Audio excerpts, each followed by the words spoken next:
Good morning বন্ধু বান্ধৱীসকল, আপোনালোক সকলোকে অসমীয়া ডেইলি ৰাশিফল চেনেললৈ স্বাগতম জনাইছোঁ।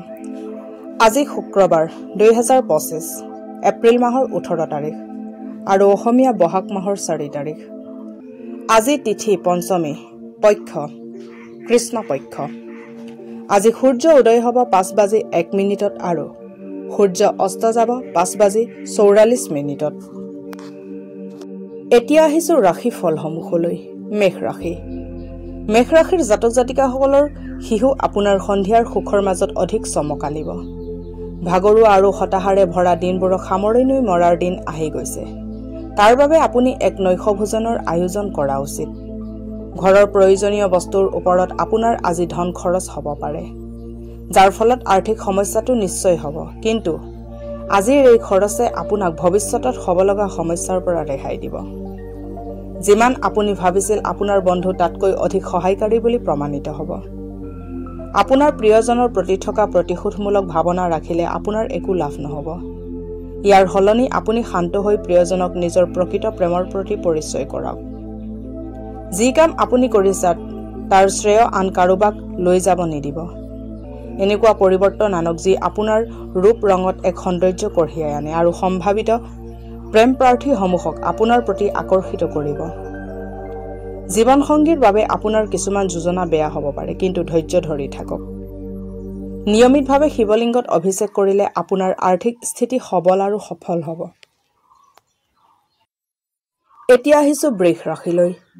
বৃষ ৰাশিৰ জাতক জাতিকাসকলৰ বন্ধু আজি আপোনাক কোনোবা বিশেষ মানুহৰ চিনাকি কৰাই দিব, যিয়ে আপোনাৰ জীৱনত এক গভীৰ প্ৰভাৱ পেলাব। আজিৰ দিনটোত আপোনাৰ ধন লাভ হোৱাৰ পূৰ্ণ সম্ভাৱনা আছে। অৱশ্যে ইয়াৰ লগতে আপুনি দান পুণ্যও কৰিব লাগিব, কাৰণ ইয়াৰ জৰিয়তে আপোনাৰ মানসিক শান্তি প্ৰাপ্ত হ'ব। আজিৰ দিনটো আনন্দৰে ভৰা হ'ব, কাৰণ আপোনাৰ জীৱনসংগী আপোনাক আজি সুখ দিবলৈ বহুত প্ৰয়াস কৰিব। প্ৰেমিক যুগলে পৰস্পৰে পৰস্পৰৰ পাৰিবাৰিক ভাৱনাসমূহক বুজিব চেষ্টা কৰক। নিৰ্ণয় লোৱা সময়ত আপোনাৰ অহংভাৱক মাজত আহিব নিদিব। আপোনাৰ কনিষ্ঠ সহকৰ্মীৰ কথাত মনোযোগ দিব। এইটো এনেকুৱা এটা দিন যিদিনাখন আপুনি নিজকে সময় দিব বিচাৰে, কিন্তু সময় উলিয়াব নোৱাৰে। আপুনি বৈবাহিক জীৱন সম্বন্ধীয় কৌতুক ছ'চিয়েল মিডিয়াত পঢ়ি হাঁহি থাকিব, কিন্তু আজি যেতিয়া আপোনাৰ বৈবাহিক জীৱনৰ লগত জড়িত কিবা ভাল লগা বস্তু আপোনাৰ সন্মুখত আহিব, তেতিয়া আপুনি ভাবুক হৈ পৰিব পাৰে। পবিত্ৰ আহঁত গছত পানী নিবেদন কৰি আৰু শিপাৰ কাষত চাকি এটা নিতৌ গধূলি জ্বলাই ৰাখিলে আপোনাৰ কেৰিয়াৰত ভাল প্ৰভাৱ পৰিব। এতিয়া আহিছোঁ মিথুন ৰাশিলৈ। মিথুন ৰাশিৰ জাতক জাতিকাসকলৰ কোনোবা কাজিয়াখোৰ ব্যক্তিৰ লগত হোৱা বাদ বিবাদ আপোনাৰ মন বেয়া কৰিব পাৰে। জ্ঞানীৰ দৰে চিন্তা কৰক আৰু যিমান দূৰ সম্ভৱ এইবোৰৰ পৰা আঁতৰি ফুৰক, কাৰণ এইবোৰে আপোনাৰ একো ভাল নকৰিব। বেপেৰুৱাভাৱে জীয়াই থকাৰ আপোনাৰ এই প্ৰবৃত্তিৰ ওপৰত নিয়ন্ত্ৰণ ৰাখক আৰু মনোৰঞ্জনৰ বস্তুসমূহত প্ৰয়োজনতকৈ অধিক খৰচ নকৰিব। পুৰণি পৰিচিতৰ লগত মিলিজুলি আৰু পুৰণি সম্বন্ধক আকৌ সতেজ কৰিবলৈ আজি বহুত ভাল দিন হয়। প্ৰিয়জনৰ স্বাস্থ্য বেয়া হোৱা বাবে আপোনালোকৰ প্ৰেম সম্বন্ধত অশান্তি আহি পৰিব। কাম কাজ ভাল চলি থকাৰ বাবে আপুনি আজি প্ৰশংসা লাভ কৰিব। আজি টিভি বা মোবাইলত চিনেমা চাওঁতে ইমানেই ব্যস্ত হৈ যাব যে জৰুৰী কাম কৰিবও পাহৰি যাব। আপোনাৰ জীৱনসংগী সম্ভৱতঃ কাম কাজতকৈ অধিক ব্যস্ত হৈ পৰিব আৰু এয়াই আপোনাৰ উদাস মনৰ কাৰণ হ'ব। ঘেঁহু আৰু গুড় গৰুক খোৱালে গৰুৰ স্বাস্থ্য ভালে থাকিব। এতিয়া আহিছোঁ কৰ্কট ৰাশিলৈ। কৰ্কট ৰাশিৰ জাতক জাতিকাসকলে নিজৰ হতাশা দূৰ কৰিবৰ বাবে পৰিয়ালৰ সদস্যৰ সহায় লওক। এখেতৰ সহায়তা খোলা মনেদি স্বীকাৰ কৰক। নিজৰ ভাৱনাক হেঁচি ধৰক, কিন্তু লুকাই নাৰাখিব। নিজৰ সমস্যাসমূহ অন্যৰ লগত ভাগ বতৰা কৰিলে আপোনাৰ লাভান্বিত হ'ব। যি ব্যৱসায়ী নিজৰ ব্যৱসায়ৰ বাবে সঘনে ঘৰৰ পৰা বাহিৰত থাকে, সিহঁতে আজি যাতে নিজৰ অৰ্থ বিশেষভাৱে সুৰক্ষিত ৰাখে, যেন চুৰি হোৱাৰ সম্ভাৱনা আছে। যাক আপুনি ভাল পায় সিহঁতৰ লগত উপহাৰৰ আদান প্ৰদান কৰাৰ বাবে আজি ভাল দিন। প্ৰেমিক যুগলে পৰস্পৰে পৰস্পৰৰ পাৰিবাৰিক ভাৱনাসমূহক বুজিব চেষ্টা কৰক। আজি আপুনি নিশ্চিতভাৱে এনেকুৱা মানুহৰ লগত দেখা কৰিব পাৰে যি আপোনাৰ কেৰিয়াৰৰ বাবে সহায়কাৰী বুলি প্ৰমাণিত হ'ব। আজি আপুনি আপোনাৰ জীৱনসংগীক ছাৰপ্ৰাইজ দিব পাৰে। আপোনাৰ সকলো কাম এৰি আজি আপুনি তেখেতৰ লগত সময় অতিবাহিত কৰিব পাৰে। আজি আপুনি নিজৰ জীৱনসংগীৰ লগত বহুত ধুনীয়া মুহূৰ্ত কিছুমান অতিবাহিত কৰিব পাৰে। তামৰ মুদ্ৰা অথবা টুকুৰা পকেটত ৰাখিলে স্বাস্থ্য ভালে থাকিব। এতিয়া আহিছো সিংহ ৰাশিলৈ। সিংহ ৰাশিৰ জাতক জাতিকাসকলৰ আজি স্বাস্থ্যৰ কথা চিন্তা কৰাৰ কোনো আৱশ্যক নাই। আপোনাৰ ওচৰ পাজৰৰ লোকসমূহে আপোনাক উৎসাহিত কৰিব আৰু প্ৰশংসা কৰিব। বিবাহিত দম্পতীসকলক আজি সন্তানৰ শিক্ষাৰ বাবে ভালেখিনি অৰ্থ খৰচ কৰিবলগীয়া হ'ব পাৰে। সমস্যাসমূহক মগজুৰ পৰা দলিয়াই পেলাওক আৰু ঘৰৰ সদস্য আৰু বন্ধুৰ মাজত নিজৰ স্থিতি শুধৰাবৰ বাবে চিন্তা কৰক। প্ৰেমৰ অনুভূতি অনুভৱ কৰিবলৈ আপুনি কোনোবা নতুন ব্যক্তিক লগ পাব। এইখিনি সময় বেলেগ দেশত ব্যৱসায়িক সম্পৰ্ক বনোৱাৰ বাবে খুবেই ভাল সময়। আজি ঘৰত অধিকতম সময় আপুনি শুই কটাব পাৰে। সন্ধিয়া সময়ত আপুনি অনুভৱ কৰিব যে আপুনি নিজৰ মূল্যৱান সময় বৰবাদ কৰি দিলে। আপুনি এগৰাকী ভাল জীৱনলগৰী পোৱাৰ সকলো সুখ আজি অনুভৱ কৰিব। বিশেষভাৱে সক্ষম আৰু প্ৰতিবন্ধী ব্যক্তিসমূহৰ প্ৰতি সহায়ৰ হাত আগবঢ়ালে আৰু সিহঁতৰ সমস্যাসমূহ অনুভৱ কৰিব পাৰিলে আপোনাৰ আৰ্থিক অৱস্থাৰ উন্নতি নিশ্চিত। এতিয়া আহিছো কন্যা ৰাশিলৈ। কন্যা ৰাশিৰ জাতক জাতিকাসকলে ধাৰ্মিক আৰু আধ্যাত্মিক ৰুচি অনুযায়ী কাম কৰিবৰ বাবে আজি ভাল দিন হয়। আগতীয়াকৈ নজনাই কোনোবা দেনদাৰে আপোনাৰ বেংক একাউণ্টত পইচা দিব পাৰে, যি কথা আজি আপুনি আচৰিত হোৱাৰ লগতে সুখীও হ'ব। কোনোবা ধাৰ্মিক স্থল অথবা তেনেকুৱা সম্বন্ধীয় ঠাইত যোৱাৰ সম্ভাৱনা আছে। সৰু সুৰা কথা লৈও আপোনাৰ প্ৰিয়জনৰ লগত বাদ বিবাদ হ'ব পাৰে। যদি আপুনি বিদেশত চাকৰি কৰিবৰ বাবে আবেদন কৰিব বিচাৰে তেন্তে আজিৰ দিনটো বহুত ভাল হয়। আজি খালী সময়ত আপুনি নিজৰ পচন্দৰ মতে কাম কৰিব বিচাৰিব, কিন্তু আলহীৰ হঠাৎ আগমনে আপোনাৰ এই পৰিকল্পনা শেষ কৰি দিব পাৰে। আপোনাৰ আত্মীয়ৰ আপোনাৰ সম্পৰ্কত কৰা হস্তক্ষেপৰ বাবে আজি আপোনাৰ আৰু জীৱনসংগীৰ মাজত সংঘাতৰ সৃষ্টি হ'ব পাৰে। 7টা বাদাম আৰু 7টা মাটিমাহৰ দালি শনি মন্দিৰত নিবেদন কৰিলে আপোনাৰ প্ৰেম সম্পৰ্ক অটুট হ'ব। এতিয়া আহিছো তুলা ৰাশিলৈ। তুলা ৰাশিৰ জাতক জাতিকাসকলৰ ঊৰ্জা স্তৰ আজি অধিক থাকিব। আজি আপোনাৰ শহুৰৰ আপোনাৰ পৰা আৰ্থিক সহায় বিচাৰিব পাৰে আৰু সিহঁতৰ সহায় কৰি আপুনি আৰ্থিক বিপদত পৰিব পাৰে, যদিও অৱস্থা সোনকালে ভাললৈ আহিব। সন্তানৰ লগত সময় অতিবাহিত কৰাটো বিশেষ হ'ব। সময়, কাম কাজ, পইচা, বন্ধু বান্ধৱ, আত্মীয় সকলো এক পিনে আৰু আপুনি আৰু আপোনাৰ প্ৰিয়জন আন এক পিনে। দুয়ো প্ৰেমতে বিলীন হৈ থাকিব। আজি আপোনালোক নিজৰ মুদতে থাকিব। আপোনাৰ অতিৰিক্ত কাম কৰাৰ ক্ষমতা এইসকল লোকক আশ্চৰ্যচকিত কৰি দিব, যি আপোনাতকৈ বহুত কম হ'ব। দিনটো কেনেকৈ ভাল কৰা যায় তাৰ বাবে নিজৰ বাবে সময় উলিওৱা শিকক।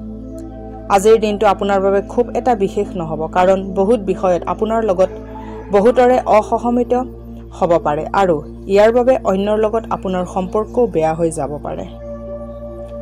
আৰ্থিক উন্নতিৰ বাবে ঘৰত কলগছ ৰুই তাৰ সেৱা কৰিব লাগিব। এতিয়া আহিছো বৃশ্চিক ৰাশিলৈ।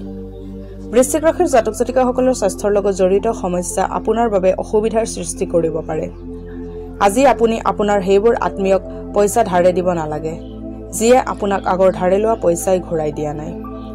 সন্তানৰ লগত সময় অতিবাহিত কৰাটো বিশেষ হ'ব। ধুনীয়া ফুল দি নিজৰ প্ৰেমৰ প্ৰকাশ কৰক। সেইবোৰ কৰ্মী সহায় আৰু সহযোগ লাভ কৰিব সিহঁতৰ সহকৰ্মীৰ পৰা এইকেইদিনতে লাভ কৰা সফলতাৰ বাবে। জীৱনত হৈ থকা অশান্তিৰ মাজত আপুনি আজি নিজৰ বাবে পৰ্যাপ্ত সময় পাব আৰু আপুনি নিজৰ পচন্দৰ কামো কৰাত সফল হ'ব। আপোনাৰ জীৱনলগৰী আগতে কেতিয়াও ইমান ভাল অনুভৱ নকৰিব। আপুনি তেখেতৰ পৰা এক ভাল উপহাৰ লাভ কৰিব পাৰে। হনুমান চালিচাৰ পাঠ কৰিলে স্বাস্থ্যৰ বাবে শুভ হয়। এতিয়া আহিছো ধনু ৰাশিলৈ। ধনু ৰাশিৰ জাতক জাতিকাসকলৰ আজিৰ দিনটোত এনে কাম কৰিবৰ বাবে বহুত উপযুক্ত, যি কাম কৰিলে আপুনি বহুত ভাল অনুভৱ কৰি থাকে। মা অথবা দেউতাৰ স্বাস্থ্যৰ ওপৰত আজি বহুত খৰচ হ'ব পাৰে। ইয়াৰ ফলত আপোনাৰ আৰ্থিক অৱস্থা বেয়ালৈ ঢাল খাব পাৰে, কিন্তু আপোনালোকৰ মাজত সম্বন্ধ কটকটীয়া হ'ব। পৰিয়ালৰ সদস্যসমূহৰ প্ৰয়োজনৰ ওপৰত ধ্যান দিয়ক।